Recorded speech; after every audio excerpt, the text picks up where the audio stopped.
Check mic 1 2. Check mic 1 2.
Governance Committee, October 9, 2024, paper 24-468, resolution to discuss updates to the city charter. This is a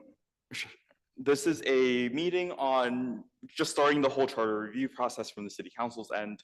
I've prepared some slides basically going through what charter review is, what our role in it is, and what types of issues we'll be thinking about over the next few months.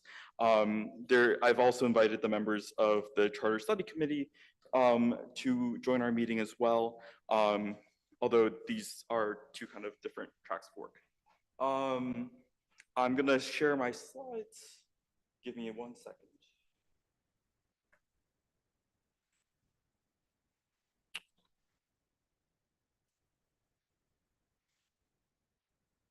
Great, cool. So, what is the city charter? I'm not going to go through everything in my slides, but I did compile a bunch of information from the Collins Center's presentations to the Charter Study Committee, Mass General Law, and the state constitution in this in the slide deck. I'm going to send it out to everyone after, so we have one central place of information for the members of this committee and for the public to refer back to as well. That way we don't have to pour through different Google Doc folders of information. Essentially, the city charter is our mini constitution. It creates our city as a legal entity. It establishes our city's powers, defines our government's operational structures, like creating local offices, distributing powers and responsibilities, etc. A little bit about our current charter. We have a modified Plan A form of government. I've put the definitions below. Essentially, the plan system's not really used anymore. Our city charter is also spread across documents, which is kind of a hassle and a bit of a problem, and it has not been comprehensively reviewed in decades. Some reasons for why the city has been pursuing charter review. We want to be keeping up with a modern understanding of the best practices of local government, ensuring that our government's responsive to the needs and preferences of the current population, keeping consistent with changes in our state federal laws, values, cultural changes as well, clarifying any confusing or disputed text, and providing transparency on how we operate.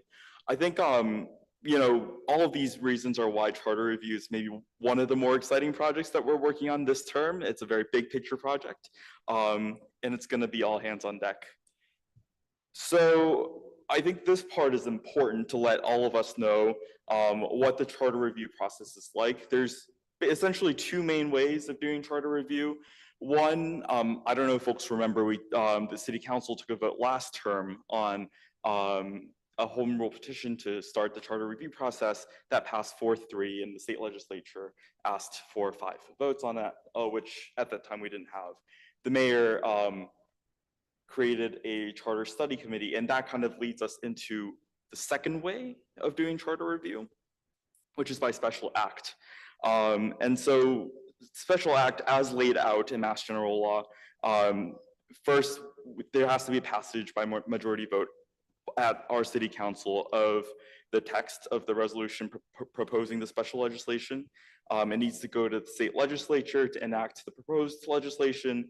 Then they got it, the assigned committee in the state legislature has to hear it, they have to approve it, and then governor signs it. Pretty standard process. Even though it's done by special act, it has the force of a city charter. So where does things like the Charter Study Committee fit into this?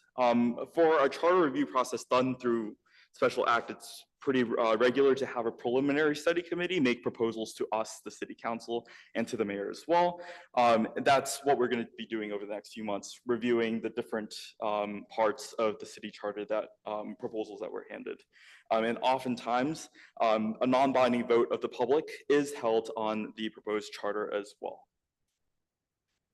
So substance-wise, forms of government, this is kind of one of the big questions. You have mayor council as one major option. That's the current form we have. Some cities have a council manager system. I'll give you the spoilers and tell you that I don't think the Charter Study Committee has chosen to switch a form of government. But if you're interested in reading the options, because we are going to be reviewing this, I've laid out the bullet points comparing and contrast. Well, these are from the Collins Center, I believe, and then I have more bullet points for your own reference on other slides. If you want to look at the difference between the different systems, it's probably going to be something we talk about too. There's also differences between a strong mayor or weaker mayor system. That's all done via different parts of the charter, and not necessarily by plan. At least that's not the best practices now. So what does the charter establish for elected officials, kind of relevant to people like us? Term length, term limits, powers, duties, how we fill vacancies, compensation for elected positions, and the composition of the city council and the school committee, including the mayor's roles. I know there's been a lot of talk in the city about ward representation, so having city councilors elected by district. There are a few different compositions of ward representation as well, different formulations of, how many people do what types of wards you have, sizes of wards that we have, sizes of districts that we're drawing for city council, school committee elections.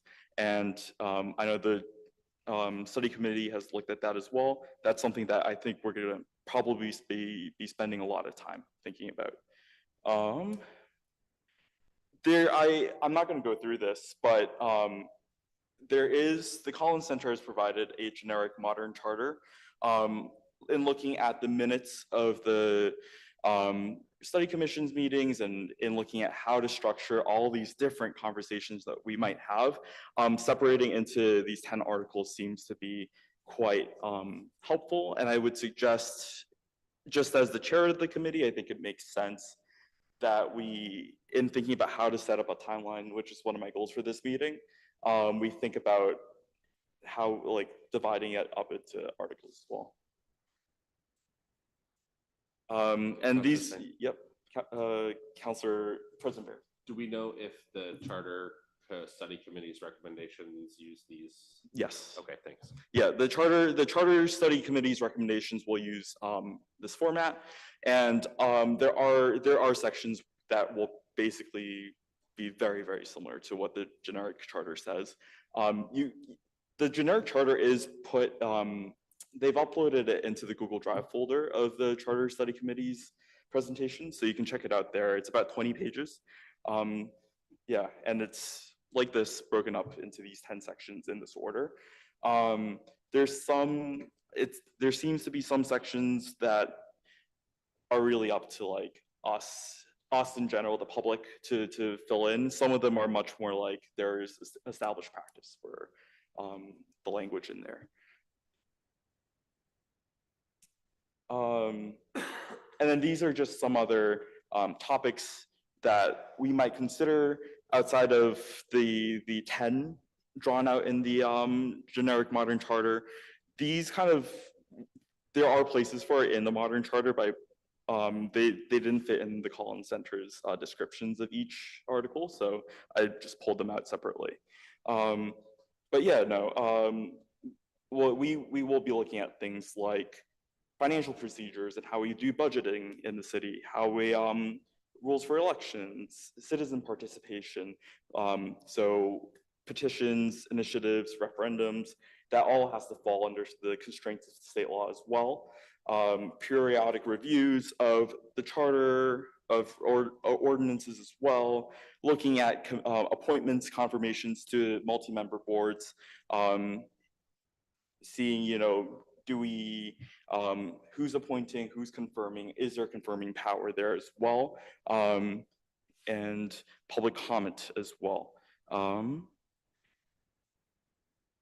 I guess the point of this meeting that I wanted to go after was just developing a general timeline we can work with, and also developing any questions we have at this point for the mayor's office, for legal, for the study committee members as well. Or any general comments too, to help us structure, like, because this is such a big project, how we're gonna go forward.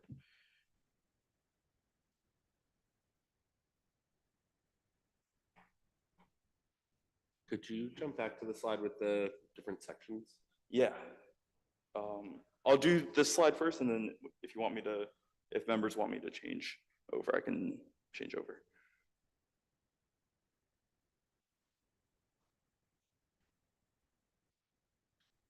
When everyone else is ready, could you go to the next slide? Yeah.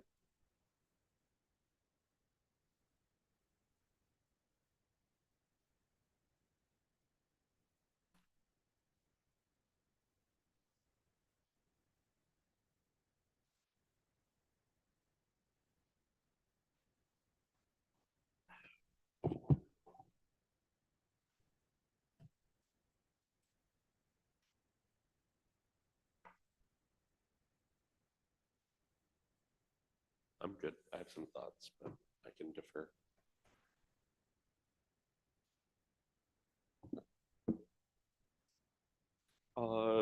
Council Lazar. Could you go to the next steps slide again?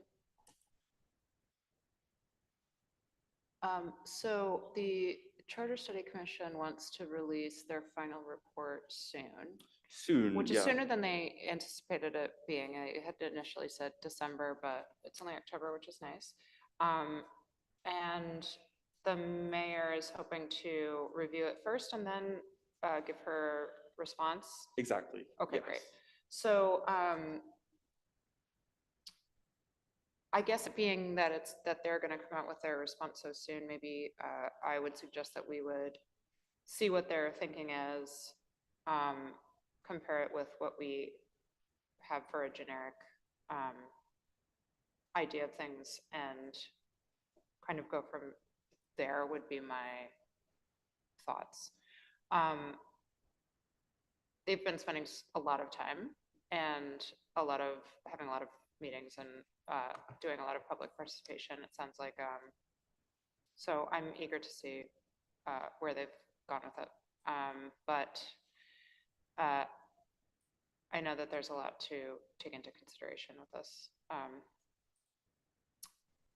But yeah, thank you for putting this all together. It's really helpful to have it all laid out. Yeah, it's just you know, such a big piece of pie. The question is, how do we go about it? President Bears. Yeah, I think just to get a little bit more explicit on that, we'll see what their proposals and ideas are. I would think it seems to me that there's three and maybe a fourth logical division of this for us, given that, you know, I think we're going to make some changes to the ideas and proposals of the Charter Study Committee. So I could kind of see it going in. I think there could be an added step potentially, but my thinking is that and I don't even know if we need its own meeting for this necessarily, but the legislative and executive branch question would be one piece of things. The administrative organization, financial procedures organization would be another, and then the citizen participation and elections piece could be the third.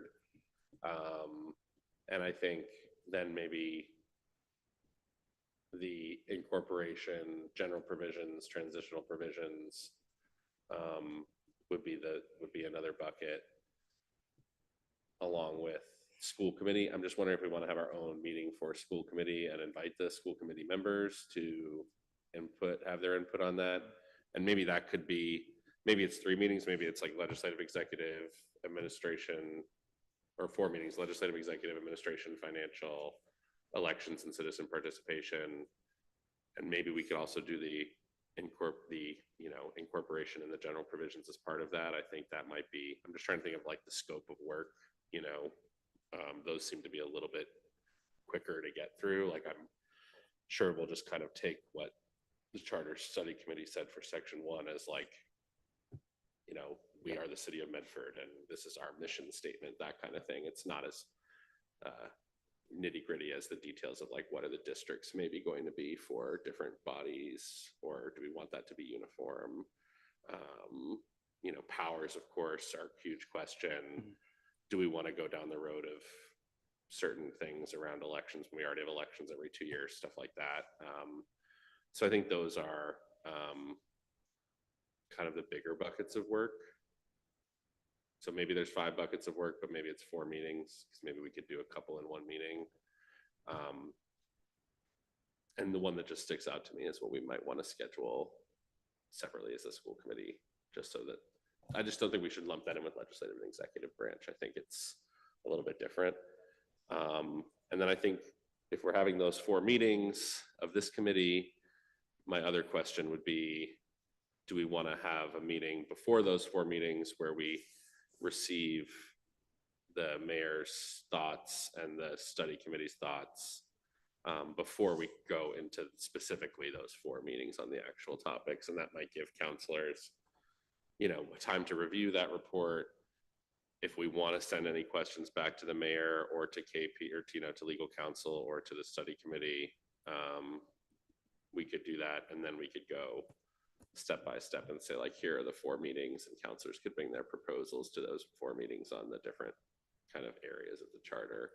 And that would probably be maybe that first meeting where we just are reviewing and asking questions about the study committee proposals and recommendations and the mayor's report, recommendations and proposals. Maybe that's next month. And then maybe we could try to do 1 or 2 meetings a month over the next, December, January, February. And then hopefully we're getting something out by March. And maybe we could even be putting that on the ballot for November 2025 to go into effect in 2027. Something like that would just be my thinking. Instead of having, I think if we go longer than that, we're probably waiting until 2026 or 2027 and not having anything go into effect for another 5 years, which I think we all want to avoid. Yeah. I see Vice President Collins has her hand up. Thank you, Chair Sang. Yeah, I think that this is another one of this council's big projects that it would behoove us and the community to try to set an ambitious timeline. There is so much to discuss here. And I know that there's a ton of energy around reviewing the charter in the community right now. So I think that we should try to do what we can on the city council side to have the option stay open, to be putting changes to voters sooner instead of missing that window that only comes around, once every several years. So I think that we should approach that, ambitiously. And as for kind of how to get started on that, I do think that it'd be worthwhile for us to have a meeting to kind of internally review and discuss the report before we start meeting with other stakeholders.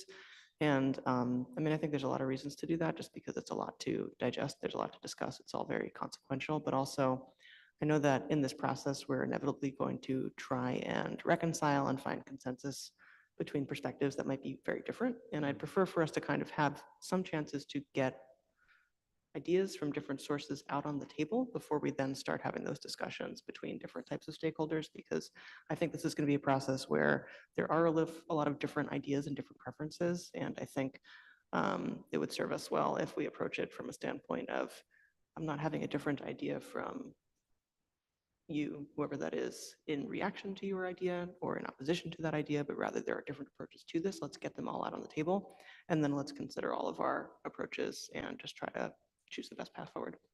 Thank you. President Bears. Yeah, and to Councilor Collins, to Vice President Collins' point, maybe that's the approach. Maybe that meeting in a month from now or so is, if we took down the 4 or 5 buckets that I kind of outlined, have counselors bring their ideas, what they've seen, what they think works for Medford, bring that to the meeting.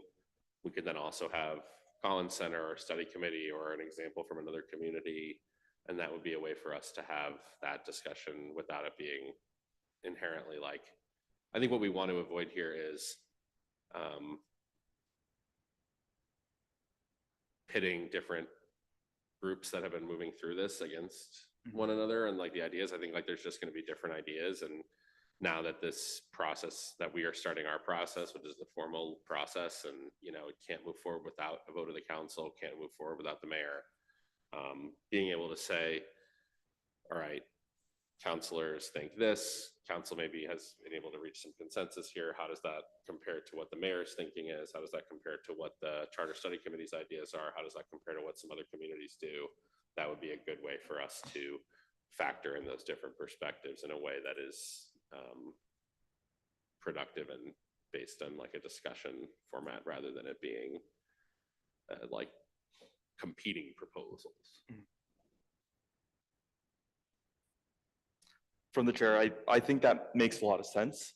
I was thinking that it might behoove us to have one bigger meeting first to review the proposal as a whole.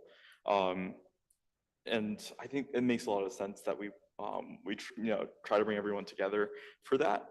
I also am very much of the belief that we should hold a separate meeting for school committee and invite the school committee members with us. I know there haven't been that many interviews in the last, I don't think there have been any interviews in the last year of electeds for the charter review process. And so I think that's a very valuable perspective that we'll need to get people in the room for.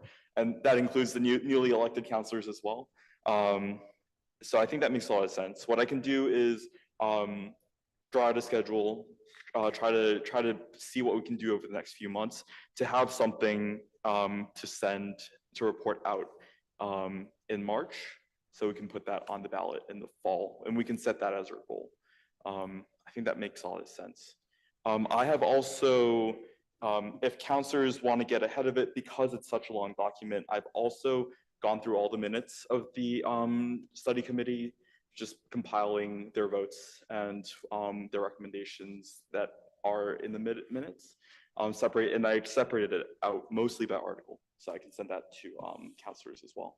Great. I would move to have the chair through the clerk send that out to members of the committee for members of the committee to come back with their ideas and comments on each of the different articles and sections. And maybe when you send that out, Chair, you could lump them into those different groupings.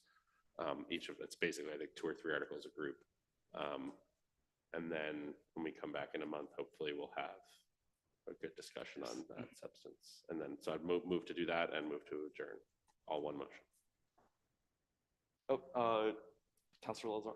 Just, is there a way that, I was just trying to look through the documents just now, that the committee posted, and I couldn't find the report. It's not released yet. Oh, it's not. Oh, yeah, the final report's not released yet. Oh, okay.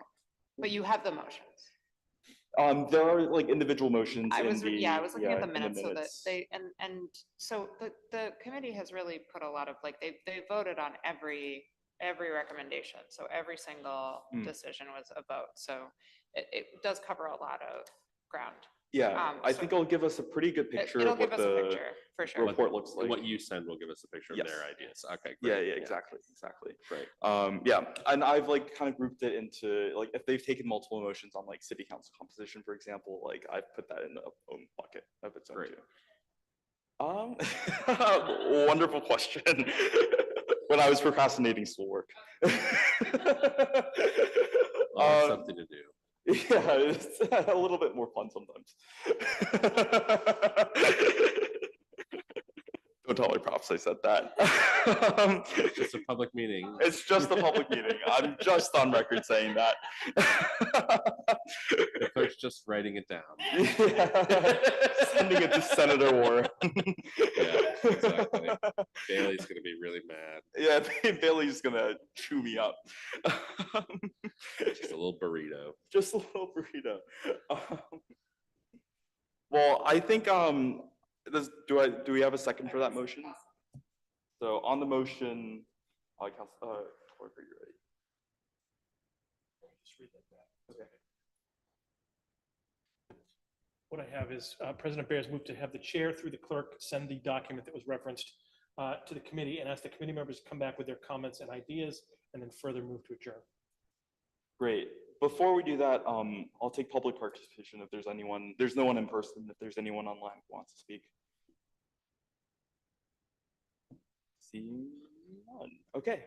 Mr. Clerk, on the motion, on President Bears' motion, seconded by Councilor Lazaro, can you call the, or voice, we'll take a voice vote. Go ahead. All those in favor?